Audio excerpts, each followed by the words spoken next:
Para a gente entender um pouco mais esse assunto, está conosco agora aqui o gerente executivo da Associação Brasileira das Organizações Representantes de Pesquisas Clínicas, o Fernando de Rezende Francisco. Fernando, muito obrigado por atender o nosso convite. Bom dia para você.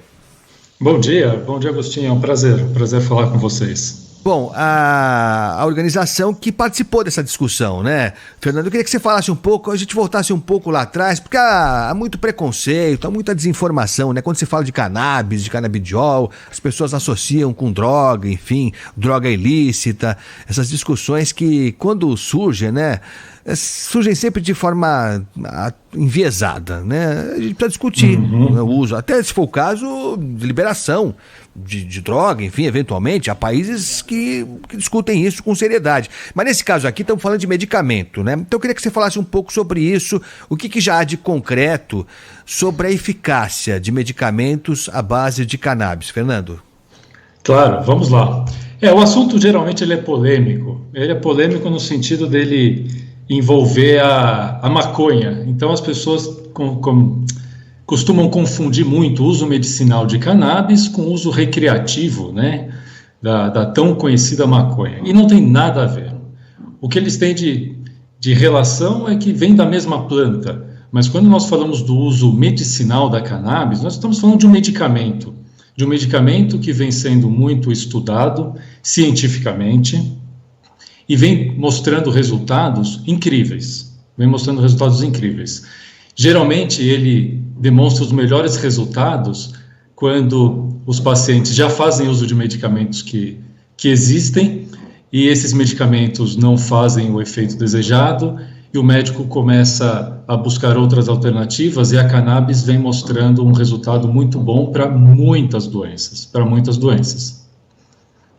Isso no mundo inteiro, quer dizer, não está se falando mais de algo experimental. Em alguns casos já há confirmação mesmo de que a indicação para alguns pacientes em determinados quadros clínicos, o uso da cannabis tem eficiência comprovada.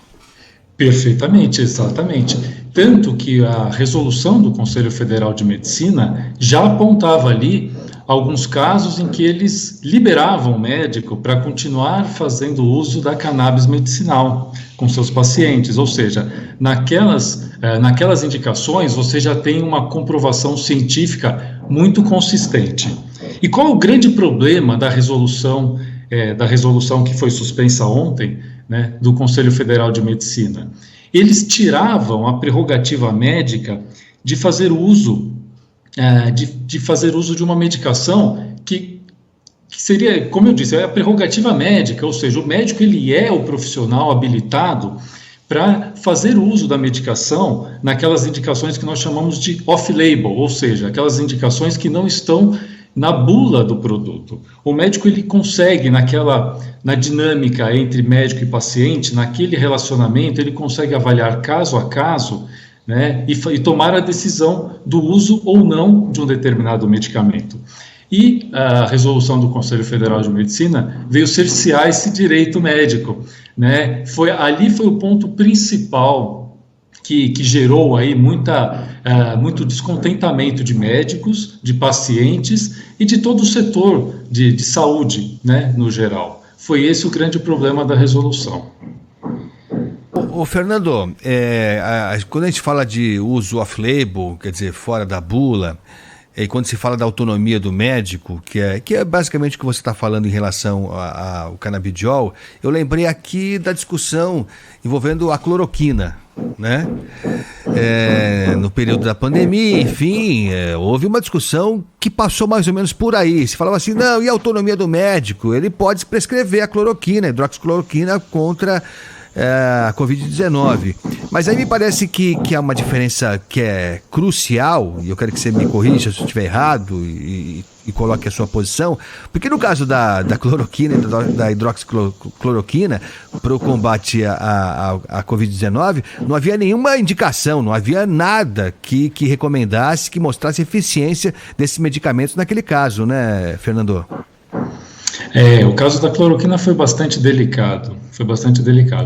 E o que houve, que nós vemos muito muitos comentários a respeito, que foi nesse sentido, que é o mesmo sentido que nós estamos falando agora, que tiraram a prerrogativa médica de fazer uso do medicamento, né? Porque o que tentaram fazer com a cloroquina foi assim, olha, utilizar para determinados tipos de paciente em determinada fase da doença. E havia alguns indícios de que ela poderia ser útil em outra fase da doença, nas fases iniciais, em outras doses, e aí foi que gerou uma grande discussão, né, no caso da cloroquina. E aí quando nós trazemos aqui para o lado da cannabis, né, o que nós percebemos é que o que parece que faltou para o Conselho Federal de Medicina foi voltar naquele entendimento básico, né, que é do desenvolvimento da ciência. Por exemplo, nós não descobrimos um tratamento fazendo um estudo com 1.000 pacientes, um estudo clínico envolvendo, 1.000 pacientes, por exemplo. Nós começamos a trabalhar a ciência naquela relação médico-paciente. Quando o médico ele vai perceber que, esse medicamento fez uma diferença aqui para um paciente.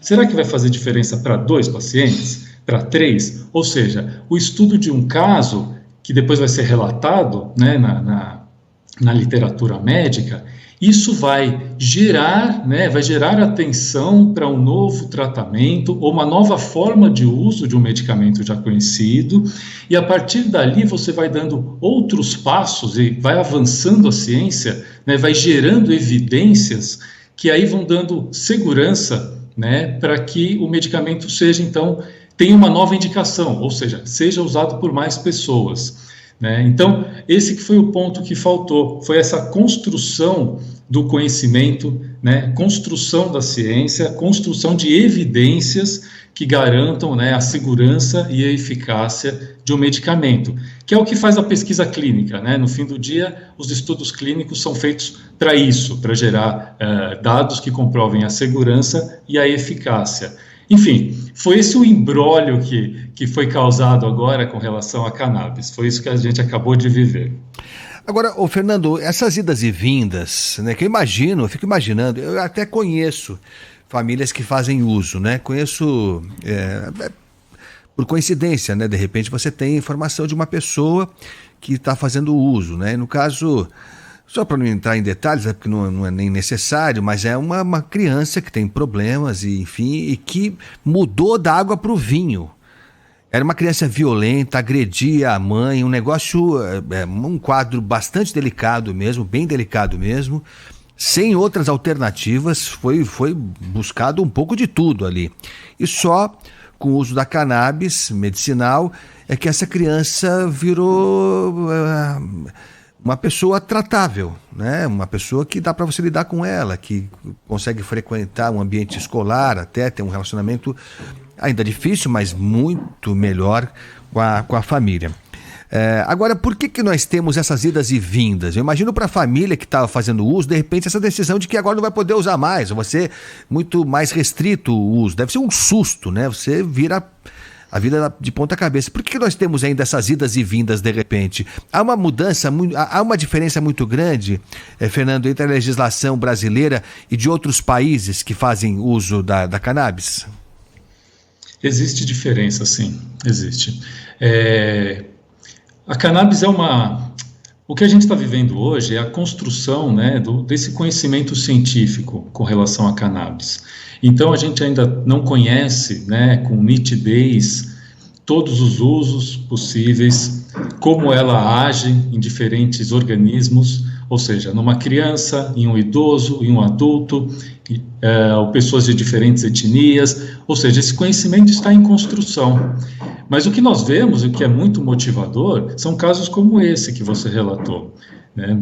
Certamente, muitos dos ouvintes aqui conhecem pessoas que fazem uso de medicação à base de cannabis e que provavelmente foi a única solução para alguns casos, né? Nós temos, por exemplo, casos de autismo, em que você consegue uma melhor qualidade de vida do paciente com o uso de cannabis, pacientes que estão com alguns casos de câncer e que têm uma qualidade de vida muito ruim, eles conseguem aí uma sobrevida, ou seja, sabe que não tem uma vida longa pela frente, mas aqueles meses de vida que restam, eles conseguem melhorar muito a qualidade de vida com o uso de cannabis. Ou seja, a gente conhece muitos casos positivos. Por isso que foi tão assustador imaginar que o médico não poderia mais prescrever para aquele paciente, né?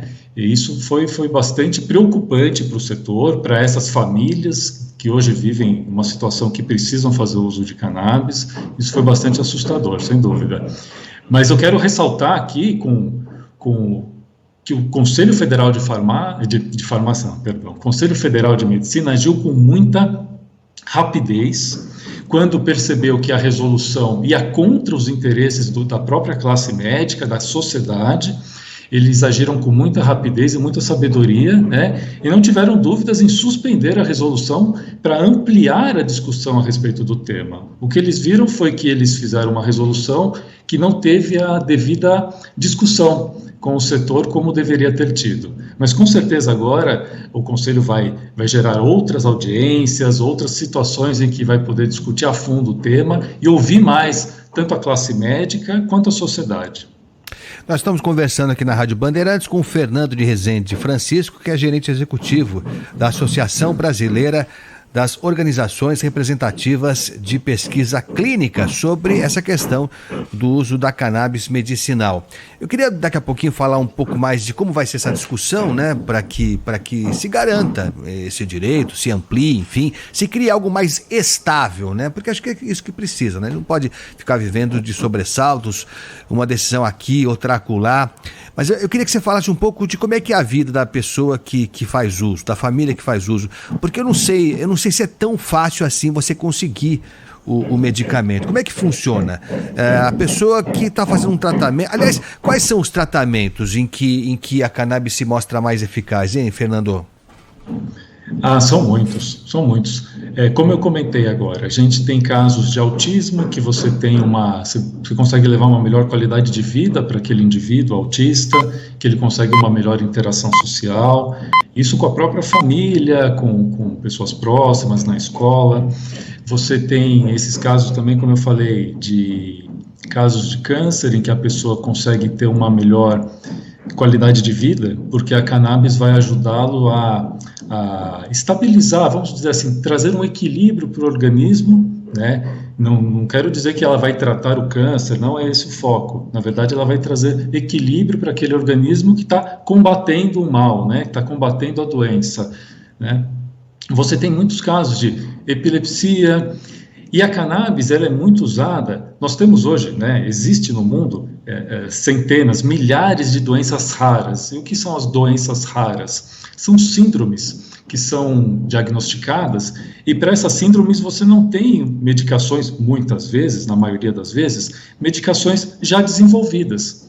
Nós temos medicação para dor de cabeça, para diabetes, para hipertensão, porque são doenças que acometem uma quantidade tão grande de pessoas, e então foram sendo desenvolvidas medicações para essas doenças tão conhecidas. Agora, essas síndromes, que são chamadas de doenças raras ou doenças ultra raras, elas acometem poucas pessoas no mundo. Então, é difícil que você tenha um medicamento tão específico para o tratamento dessas doenças. E a cannabis, ela tem se mostrado uma boa alternativa para muitas dessas doenças raras, né? Então, ela tem sido muito importante para esses pacientes dessas chamadas doenças que são muito pouco comuns. E para obter, e aí, agora você perguntou a respeito do acesso a essa medicação. Muitas vezes as famílias precisam importar o medicamento. Por quê?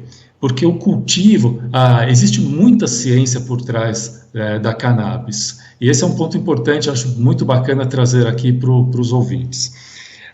Você imagina que para você fazer uma medicação à base de cannabis, você tem que se preocupar desde a plantação, né, desde a plantação, para que você tenha um padrão de planta, para que você consiga fazer uma extração padronizada, né, porque vem da planta, então você tem que fazer uma extração do medicamento, uma purificação, para garantir que o frasco que vai chegar lá na casa do paciente, lá na farmácia, depois lá na casa do paciente, que ele tenha que ele seja uniforme, ou seja, que o frasco anterior seja uniforme com o frasco atual que eu estou comprando.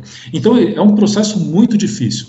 E isso leva muito tempo, e a Anvisa tem dialogado muito com o setor, o que é muito bacana, porque a Anvisa, né, a Agência Nacional de Vigilância Sanitária, é quem vai dar o aval, o registro do produto para que o produto seja comercializado no Brasil. Então é um processo muito longo, mas está havendo bastante diálogo no setor. Hoje, o paciente que precisa fazer uso disso, na maioria dos casos, ele precisa importar o produto. E aí os médicos auxiliam os pacientes, orientam os pacientes a como ter acesso a essas medicações. Nós não temos produto aqui à venda no território nacional? Nós temos sim, mas são poucos ainda. Tá. E são caros? Como é que é? Difícil demais? Porque eu já conversei com algumas pessoas que de fato falam da dificuldade que você disse de importação, não é tão simples assim, e também do preço que em alguns casos é bem impeditivo, né? Toda nova tecnologia na área da saúde acaba sendo um pouco cara, tá? Quando ela chega ao mercado, ela geralmente é um preço mais alto, mas aí conforme aumenta a quantidade de pessoas que fazem uso daquilo, você aumenta a maneira, né, a forma de você produzir, e você tem um ganho de escala, e o custo unitário acaba caindo. Hoje a medicação, eu creio que hoje o maior problema seja o processo de obtenção da medicação, o processo de compra. O preço é caro? É caro para a maioria dos brasileiros, sem dúvida. Mas ela não é uma terapia tão cara quanto terapias que nós vemos, por exemplo, na área de oncologia. Tratamentos de câncer, de uma maneira geral, né, as medicações mais modernas, elas são muito mais caras do que um tratamento à base de cannabis. Estamos conversando aqui com o Fernando de Rezende Francisco, que é gerente executivo da Associação Brasileira das Organizações Representativas de Pesquisas Clínicas. Se tiver pergunta para mandar para a gente aí, quiser fazer alguma pergunta para o Fernando, manda mensagem para o 11 99904 8756, um assunto sempre interessante, né? Talvez tenhamos dúvidas. Aliás, já temos, né, João? Tem aí? Vamos lá, então. Pode ser, Fernando? Sim, claro. Vamos lá. Bom dia, Agostinho. Bom dia, João. Se puder fazer uma pergunta para o doutor Francisco, tá? Esse uso da cannabis é muito recente. Existe algum estudo com relação a longo prazo, principalmente nas crianças, se pode trazer algum efeito colateral futuramente? César da Vila Prudente. Abração para todo mundo. E aí, Fernando? Excelente pergunta do César. Não temos estudos muito longos, não, com o uso da cannabis, de uma maneira geral, tá? Ele perguntou exatamente com foco em crianças. Eu não posso afirmar que não existam estudos, tá? Eu não tenho, assim, uma proximidade muito grande com o uso da cannabis, o uso pediátrico da cannabis, mas, de uma maneira geral, é uma ciência, como eu comentei antes, que está em desenvolvimento. Isso significa que nós não temos ainda estudos de longo prazo, né? Muitos estudos. O que nós estamos vendo com a cannabis é a construção do conhecimento, né? Então, assim, nós estamos construindo as evidências científicas que daqui a pouco tempo, poucos anos, nós vamos ter sim uma quantidade de informações grandes, né, e valiosas, de tal maneira que nós vamos ter mais certezas com relação ao uso, né? Mas não temos estudos então, né, eu dei uma volta aqui, mas respondendo direto ao ponto aqui ao ouvinte, estamos construindo conhecimento, então não temos, sim, uma gama muito grande de estudos com uso pediátrico. Tá certo. Ô Fernando, voltando aqui à questão da resolução, que foi suspensa nessa resolução, que criava todo esse embaraço para o uso da cannabis, do medicamento à base de canabidiol, temos uma situação que ainda não é definitiva, né? Foi uma suspensão. O que acontece a partir de agora? O que o Conselho Federal de Medicina propõe agora para que a gente tente criar um mínimo de estabilidade nesse caso aqui? Agora vai haver diálogo, né? Vai haver diálogo. O que acontece? A resolução que saiu há pouco tempo, se não me engano no dia 14 desse mês, e que proibiu os médicos de fazer esse uso no consultório, né, o uso de cannabis, havia essa resolução, antes de ser efetivada, né, ela tinha sido aberta para consulta pública, já havia um processo de construção e de abertura de diálogo.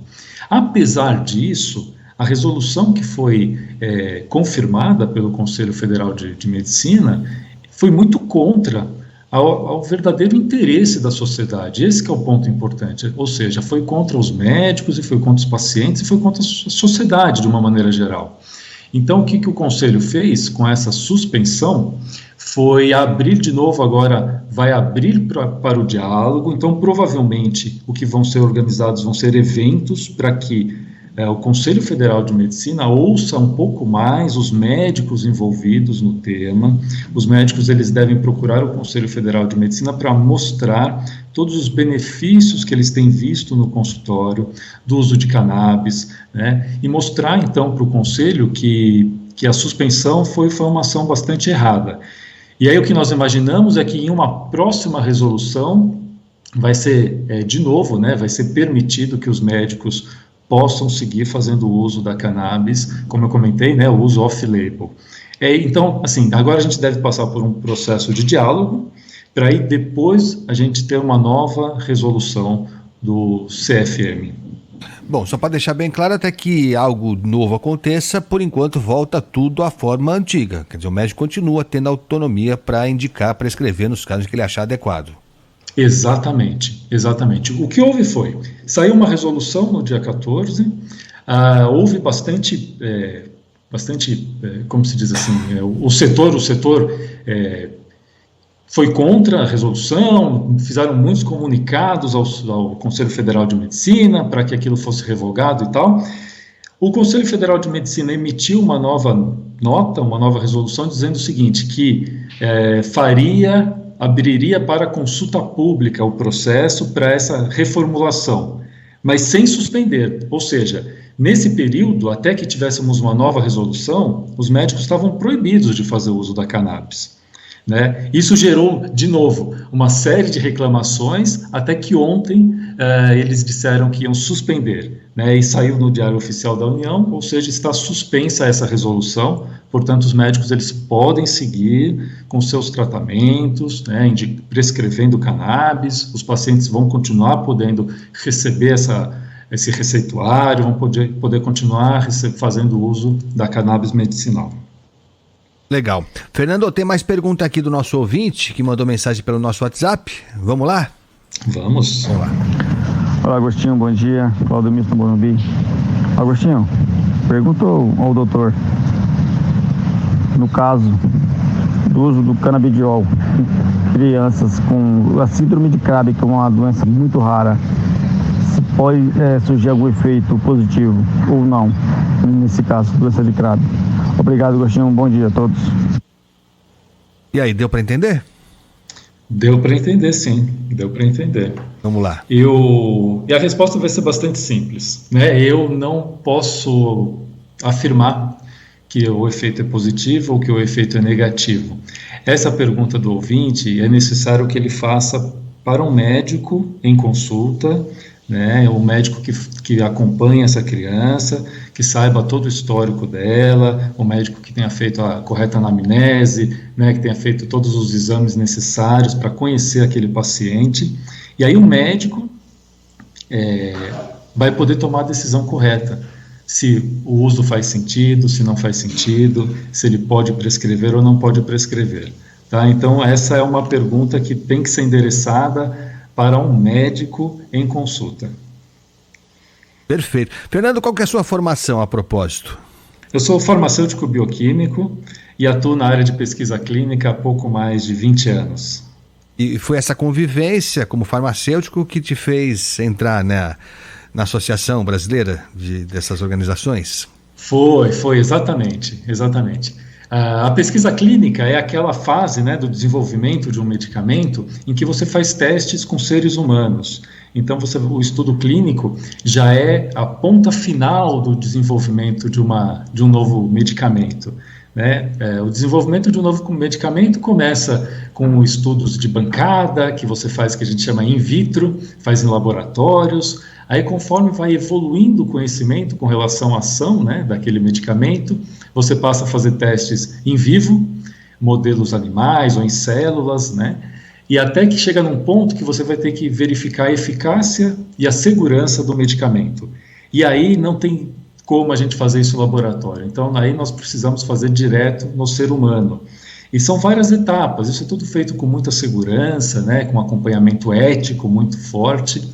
E aí a gente faz essas etapas clínicas. E é isso que a gente faz, então, na Abracro, né? A Abracro é uma associação de empresas que são prestadoras de serviço nessa fase de pesquisa clínica.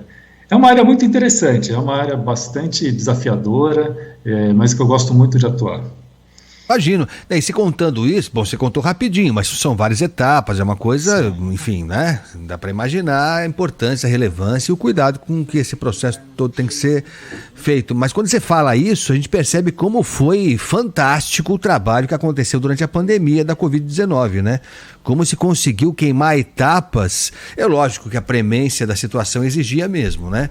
Mas como a gente parando para pensar agora, apesar das dificuldades, dos atrasos que aconteceram, enfim, lógico, ninguém estava preparado para uma tragédia desse tamanho, mas foi incrível mesmo o que o mundo fez, desenvolveu em tão pouco tempo, né, Fernando?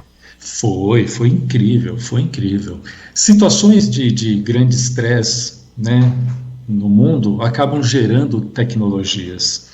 A gente, quando olha para trás, Primeira Guerra Mundial, Segunda Guerra Mundial, você teve avanços em tecnologias diferentes, né? A corrida pelo espaço, travada pela Rússia, União Soviética e Estados Unidos também gerou muita tecnologia. E na área médica não é diferente. O fato da pandemia ter assolado o nosso mundo fez com que novas tecnologias, que a gente conseguisse avançar no desenvolvimento de vacinas. Ou seja, a gente conseguiu, num prazo de tempo curtíssimo, né, disponibilizar vacinas para a população mundial. Então, esse é o lado, se a gente pode achar algum lado positivo nisso, né, mas esse é um legado que fica, né, da situação de pandemia, e a pesquisa clínica foi fundamental, sem dúvida. Sem o suporte da pesquisa clínica, a gente não conseguiria ter feito com que a população tivesse acesso a tantas vacinas, né, tantas vacinas diferentes. É isso aí. 11h15, estamos conversando com o Fernando de Rezende Francisco, gerente executivo da Associação Brasileira das Organizações Representativas de Pesquisa Clínica. Esse assunto é um tiro e um pombo aqui, viu? Você fala desse assunto, não falha. Tem mais pergunta aí, né, João? Vamos lá, então. Bom dia, Agostinho. Bom dia, João. Estou a falar de Braga, Portugal. Escuta, eu sou diabético. Pergunta a ele se tem alguma coisa que ajude no tratamento de diabetes, principalmente por atuar na ansiedade. Eu sou muito ansioso. Minha glicose abaixa e aumenta muito. Tá bem? E também para dar um remedinho pro João, para ele ficar bom da voz. Já está tratando o João aqui. César Lencioni, de Braga, Portugal. Ei, que maravilha, hein? Que terra boa, Braga, hein? Aliás, eu tô com a lista aqui da sugestão dos ouvintes. Ah, já tem aí? Voz, mas não inclui o canabidiol, não. Não, são né? outras coisas. Depois sabe? Eu passo aqui. Quem sabe, né? Bom, fala aí, Fernando. O pessoal está querendo fazer consulta aqui. Eu estou percebendo, viu, Agostinho? Bom, eu quero dar também, né? Quero dar minha sugestão aqui para o João. Dizem que própolis é muito bom, viu, João? Mas falando para o ouvinte... Já anotou? Então tá joia. Falando aqui para o ouvinte de Braga, é uma grande satisfação, né? Conversar com o ouvinte lá de Portugal. Eu não posso dizer que sim, eu não posso dizer que não, porque isso seria uma irresponsabilidade da minha parte como profissional da saúde, porque a gente está falando para milhares de ouvintes, ou seja, eu falar que qualquer indicação de uso de cannabis para isso ou para aquilo, eu vou estar infringindo aí uma responsabilidade de um profissional da saúde. O que a gente pode fazer, quando nós temos alguma dúvida sobre o uso de cannabis, por exemplo, para diabetes ou ansiedade, nós temos que buscar evidências a respeito disso. Então, eu tenho que procurar artigos científicos publicados que vão dizer o seguinte, que tantos médicos já pesquisaram o assunto, tiveram resultado de um jeito ou de outro, e isso vai me dando informações que podem me levar a entender se aquilo pode funcionar ou não. Mas o que os ouvintes todos precisam fazer é o seguinte, é acreditar e seguir aquelas resoluções das agências sanitárias. Aqui no Brasil, por exemplo, é a Anvisa. Ou seja, se a Anvisa autoriza que determinado medicamento seja vendido para um determinado uso, é porque todas essas evidências já foram apresentadas para a Anvisa, né? Então, eu sou um laboratório farmacêutico, e aí eu tenho um medicamento que eu quero registrar para aquele determinado uso. Eu vou juntar, né, existe todo um processo bem rigoroso para isso, mas falando de uma maneira simples, eu vou juntar essas evidências, estes dados, vou apresentar para a Anvisa, eles vão analisar e vão dizer o seguinte, Fernando, seu medicamento pode ser vendido para este uso. Aí, o que eu vou fazer? Próxima etapa, eu vou vender o meu produto para as farmácias e vou avisar os médicos. E vou dizer aos médicos, olha, vocês podem prescrever o meu medicamento, porque a Anvisa autorizou o seu uso. Então, esse é o processo, tá? Por isso, eu não posso falar, olha, a cannabis vai servir para isso ou a cannabis não vai servir para aquilo. O Fernando é alguém muito pequeno para essa indicação. Isso pode ser feito por um médico em consulta, no consultório, ele vai conhecer o paciente e aí o profissional médico tem a prerrogativa desta indicação, ou então nesse outro caminho que eu comentei, que é um registro, um produto já registrado para aquele fim. Estes são os caminhos para a resposta aí para o nosso ouvinte lá de Braga. Perfeito, é isso mesmo. Você sabe, você estava explicando, aí foi perfeita a sua colocação, mas é natural, né? O João está até me passando que as perguntas na sequência são mais ou menos nesse caminho, as pessoas querem fazer consulta e tal. E aqui, acho que vale a gente destacar o seguinte, Fernando, que é o seguinte, a gente não quer criar panaceias aqui. A cannabis não vai resolver o problema da humanidade, né? Como nada vai resolver, né? Vai se fazer teste, vai ser bom para aquilo não vai ter eficácia, para aquele outro vai ser maravilhoso, para o outro vai ter efeitos relativos, como tudo. Mas é interessante que a gente estava agora há pouquinho, Fernando, falando sobre como as vacinas caíram, eu não sei se falar que caiu em descrédito é muito forte, mas a gente tinha uma vocação para vacinar nesse país, e de uns tempos para cá, não só no Brasil, mas no mundo, a vacina virou motivo de polêmica. Se discute a vacina da poliomielite, da paralisia infantil. Os números aqui não crescem, não avançam, de uma vacina que não havia nenhuma dúvida de que ela era eficaz, e é mesmo. Então você vê que coisa interessante, né? A gente sai de uma vacina da polio que começa de repente a ser questionada do nada, né, por fantasias que se vende por aí, e aí corre o risco de querer transformar uma solução para algumas doenças como uma solução para todas elas. A gente não pode ir de um extremo a outro, né? Nem acreditar que um medicamento só vai resolver todos os problemas, nem desacreditar de outros que já estão funcionando há tanto tempo aqui conosco, né, Fernando? Isso mesmo. Eu acho que uma mensagem importante para ficar aqui sobre cannabis, né, o uso medicinal de cannabis, é que é uma medicação bastante promissora, né, que vem sendo testada, e que agora, que fica para os ouvintes, eu acho que é isso, ou seja, essas dúvidas que estão chegando sobre o uso para isso, uso para aquilo, levem essas dúvidas aos profissionais médicos. Converse com seu médico de confiança, o médico que você já frequenta, ou mesmo o médico naquele posto de atendimento do SUS. Leve essa dúvida, leve essa questão, porque essas questões vão fazendo com que os médicos também tenham que procurar essas informações, né, e com isso nós vamos construindo a ciência. É isso que vai acontecendo, né? Então, levem essas dúvidas para o médico. Essa é uma questão importante.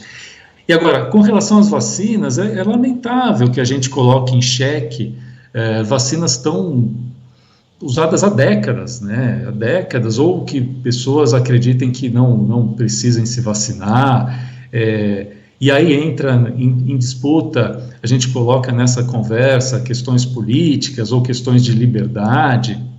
A gente vive em sociedade. O fato de uma pessoa não se vacinar pode criar risco para quem está no apartamento do lado, para quem está no ônibus, no assento da frente, né? Então, existe uma questão social aí importante, né?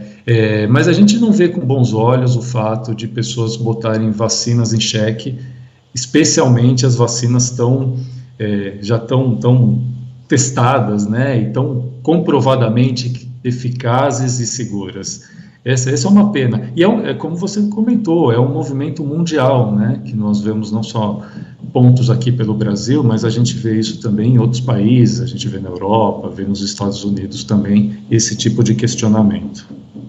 É isso. Fernando de Rezende Francisco, gerente executivo da Associação Brasileira das Organizações Representativas da Pesquisa Clínica. Fernando, muito obrigado, viu, pela sua colaboração, pela sua presença aqui conosco.